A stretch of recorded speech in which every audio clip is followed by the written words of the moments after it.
is a really hard thing to put together. I want to start 100%. With that. Because I have Absolutely. Notes. But of course you do. No, just like things that were really interesting. Like it's really hard to encapsulate 50 years of hip hop, right? In 14 minutes. In 14 minutes. Absolutely. You can tell the biases of, I could like some of it, so Questlove had a really good thread on Twitter where he was sort of talking a little bit behind the scenes where he was kind of admitting, like talking about like his heroes that he wanted to make sure were up on stage. Cause there was I felt like the first like 15, 20 years of hip hop had a pretty strong showing on that stage, right? Oh, the 80s were well represented. 80s were very well represented, which is, that's when Questlove came of age with hip hop. You know what I mean? Sure. Like, so I'm not surprised. I mean, also, for sure, a lot of those artists are just in different spots. You know what I mean? Mm-hmm. A lot of those artists, most of those artists, if they get a call saying, can you be on the Grammys? They're like, yeah, of course. You know what I mean? Didn't really work out that way Absolutely. For 90s artists necessarily. There was, I thought LL did great. Of course, he was in ring shape for sure. I thought Busta was Busta, Oh, that was peak butter. What we've been trying to tell y'all for the last 10 years, y'all finally saw it in 4K. Yeah. Peak butter. Shout out to Spliff Star too. What's that? I said shout out to Spliff Star too. Yeah. Of course he had to be up there. I thought, of course. I thought I almost didn't recognize Missy, but I thought she did great. Yeah. And it's like, how could you follow Busta Rhymes? Right. You have to do it with Missy. Right. What record did Big Boy do? That was, he did AT Aliens and he did, it wasn't Players Ball. No. Was it Southern Playalistic Cadillac Music? To me, it was a bit of an unusual choice. Nah, I was on the first album. No. If you bring out Big Boy, you gotta do. Yeah, I can't. I think it might have been AT Aliens, but it definitely did AT Aliens. Oh, go ahead. No. Go ahead. I was just gonna say. I would assume like you're bringing Big Boy out. You're doing one of the big Outkast hits. You know what I mean? Okay, here we go. I've got the full set list. Beautiful. So. Okay, so started off with Grandmaster Flash and the Furious 5, Flash to the Beat, Into the Message, then Run DMC with King of Rock. Yep. LL Cool J and DJ Jazzy Jeff, they do I Can't Live Without My Radio and Rock the Bells. Yep. Salt and Pepper, they go into My Mic Sounds Nice. Rakim, Eric B is President. Yep. Chuck D and Flavor Flav, Rebel Without a Pause.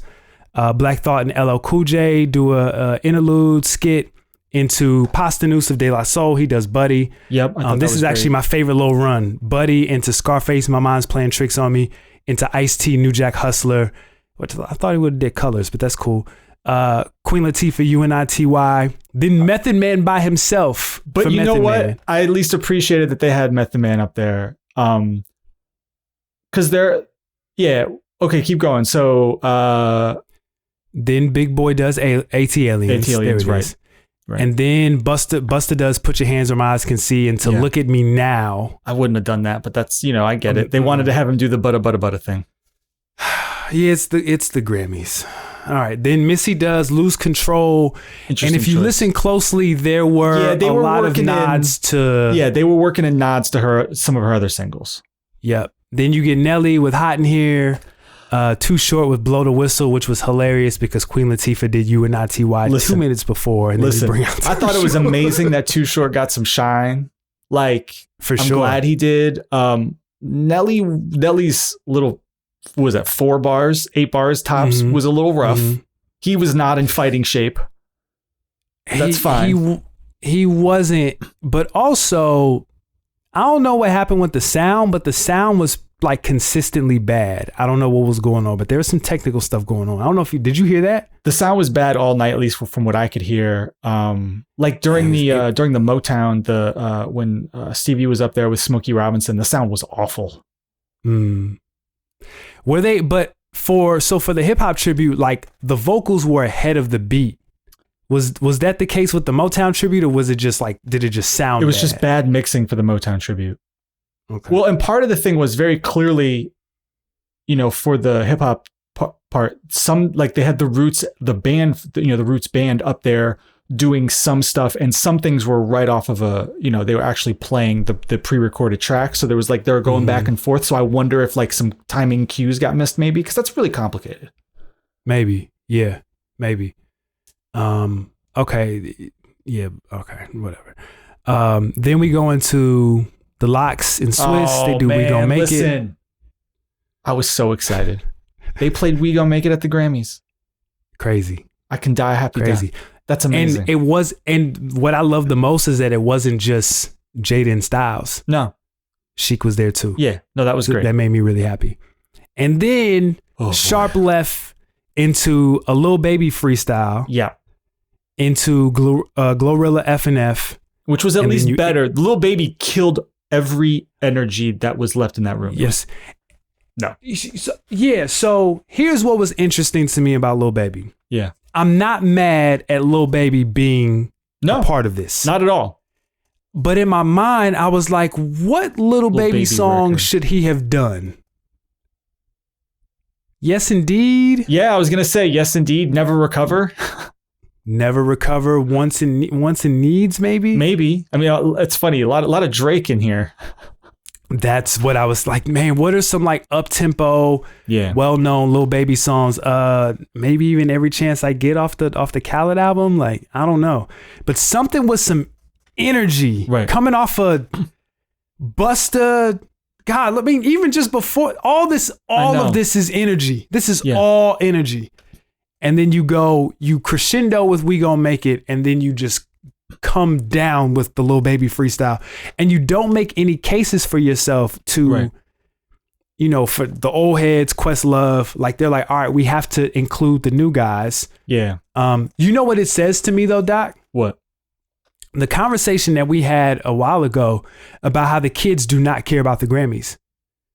Sure. Because Questlove was saying, a lot of people, I had all this stuff in mind, but like budget wasn't right. But then also like other people were just busy.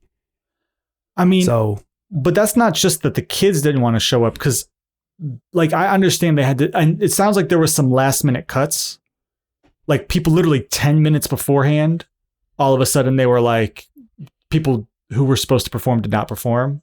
Wow. Because I'm going to name some groups and people who were not represented at all in this performance, right? There was not a single Death Row reference, not a single Bad Boy reference, not a single Aftermath reference, Cash Money, No Limit, Rockefeller, Drake. There was, so that's no Kanye, no Jay, no M, no Kendrick, no Wayne, no Jeezy, no T.I. Like, so there's a huge like part of hip hop that's why that it felt so abrupt, because they go from 2001 to like now, you know what I mean? They kind of skipped over almost 20 years, at least 15 years of what hip hop sounded like. And obviously, I understand they don't want to get in business with Kanye right now or whatever, but like, Wayne was there. Wayne was there. Wayne could have did the whole 2010s by himself. Right. Wayne does Lollipop. Wayne does whatever. Like, I don't care. It's a bridge. It's something. He definitely could have did, back that thing up. After you back it up, then stop. Like, he could have. Sure. There's a lot that Wayne could have done. T.I. had a couple. I can think of 2 or 3 T.I. records that you can play on that stage and would have been perfect to like get us through the end of the 2010s, absolutely, the 2000s, you know what I mean? Yep, absolutely. Mims? No. Mims would have been like, I had this idea a long time ago, basically. I'm just gonna rap everybody else's verse and put them all to the tempo of This Is Why I'm Hot. That's right. And weave that in there. So I guess Questlove, where you kind of drop the ball there, and again, the logistics is just it's close to impossible. It's close to impossible. But like, I'm not mad at Glorilla and Uzi ending it. I'm not. No, and shout out to Uzi, who I think really has something with I Just Wanna Rock. Like, that song really has a life of its own. Absolutely, it does. Absolutely does. And you end with that. It's still high energy. Yeah. Literally, Lil Baby to me is the only misstep. Yeah, I mean, it's Lil Baby, and then it's also just, it is sort of interesting and noteworthy, like, that out of the new generation of folks, that's all they could get. Absolutely. That's my original point about the youths they don't really care about the Grammys like that. They don't. And it makes sense based off of nominees, who wins. You know what I'm saying? It's just a waste of time. You go to say, I went to the Grammys. You go to the Rock Nation brunch. You know what I mean? You go to the Rock Nation brunch. And hopefully get dapped up by Jay-Z and Beyonce, who was in us. You know who was in Jay-Z's section? I don't know if you saw that. Who? Babyface. Okay. Yeah. Give me a Jay-Z song produced by wait. Did he produce Sunshine? He didn't, right? No, that's Trackmasters. Okay. Give me a Jay-Z song produced by Babyface. No, that's Trackmasters. Come on, I should know better. That's Puff and Vanderpool. I know that credit. Come on now. Okay. All right. Give me a Jay-Z song produced by Babyface. Why not? So here's the last thing I'll say about this. Yeah. People said, BET, you're on the clock for the BET Awards. I think the BET Awards will fill in a lot of the things that the Grammys, because the Grammys have had a very tumultuous relationship with hip hop, period. Oh, for sure. You know what I'm saying? Like this is